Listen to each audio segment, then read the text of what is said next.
जमशेदपुर पहुंचे झारखंड के पूर्व मुख्यमंत्री बाबूलाल मरांडी। इस दौरान उन्होंने कहा कि केंद्रीय नेतृत्व तय करेगी कौन होगा राज्यसभा सांसद चुनाव का उम्मीदवार।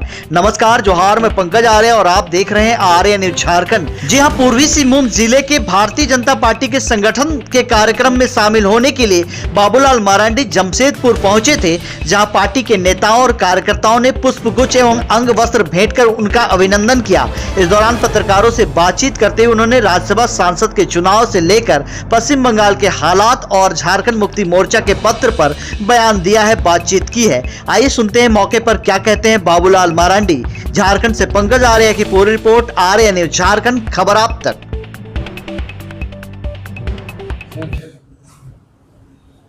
झारखंड में अभी राज्यसभा चुनाव को लेकर किस तरह की तैयारी है? बीजेपी के अपना प्रत्याशी उतारेगी कि भारतीय जनता पार्टी के जो स्टेट की चुनाव समिति है, हम लोग बैठे थे और बैठ करके हम सब लोगों ने चर्चा की और केंद्र को हम लोगों ने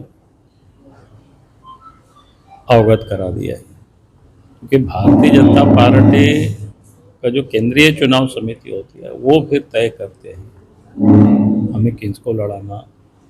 सर, तो अब केंद्र जब तय करेगी तो आप सब लोगों को अधिकृत रूप से बता दी जाएगी। सर, जो जेएमएम ने एक पत्र जारी करके अपने विधायक को कहा कि हॉर्स ट्रेडिंग, इससे क्या लगता है कि उन्हें डर है कि उनकी विधायक की खरीद बिक्री हो सकती है? कि हमें तो लगता है कि हमने देखा है कि जेएमएम का पत्र को पढ़ा भी है, तो इसे समझ में आया कि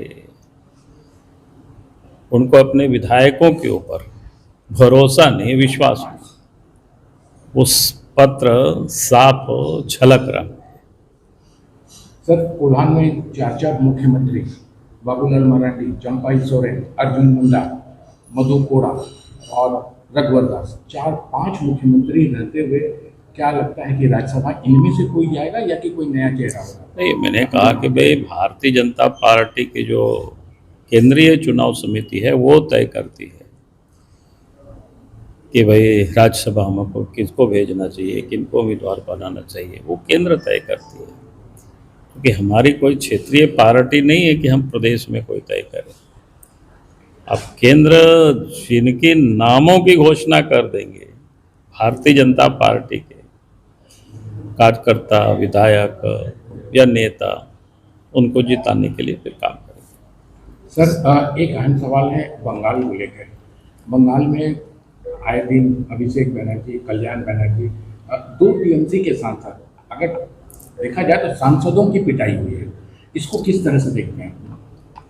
देखिए, मैं चूँकि वहाँ पर तो मैं नहीं हूँ, लेकिन जिस ढंग से मैंने देखा, जैसे अभिषेक बनर्जी का ही, तो ध्यान में आया कि भाई उनके ऊपर कोई अंडा फेंका या फिर उन्होंने देखे तुरंत टोपी पहने, तो कभी कभी समझ में नहीं आता है, क्योंकि ये लोग नाटक भी तो बहुत करते हैं ना।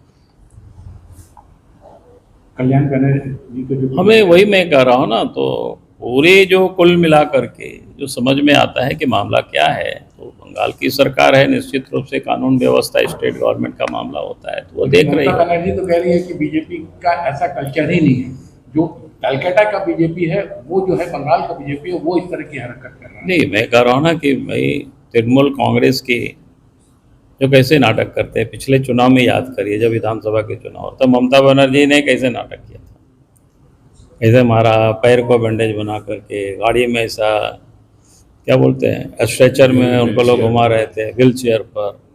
तो ये यार, जैसे ही चुनाव समाप्त हो गया, रिजल्ट आ गया, तो फिर दौड़ने लग गई।